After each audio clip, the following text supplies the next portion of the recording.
আমরা কিন্তু 1 তারিখে মাইনেটা দিই এবং আমরা পেনশনটাও দিই। যে গভর্নমেন্ট এত মানবিক সেই গভর্নমেন্ট নিয়ে ভাববেন না। রাজ্য সরকারের পে কমিশন অনুযায়ী চলে।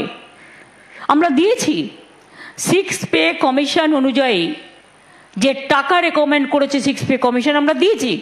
Active of pay commission and রোপা এই এআইসিপি মেনে সরকারকে দিতে হবে, অর্থাৎ এর পরের যে বকেয়া সেগুলো সরকারকে মেটাতে হবে।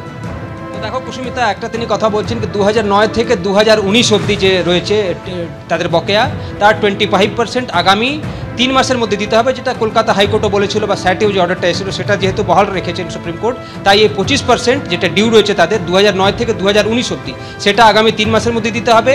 এবং 2019-এর পর যে নিয়ম রয়েছে সেই নিয়ম অনুযায়ীও দিতে বাধ্য এখন হচ্ছে রাজ্য সরকার, যেহেতু নীতিগতভাবে আজকে তারা অ্যাকসেপ্ট নিজেও করেছেন এবং সুপ্রিম কোর্ট অর্ডার দিয়েছে কি রাজ্য সরকার কর্মচারীদের যে দাবি ছিল সেটা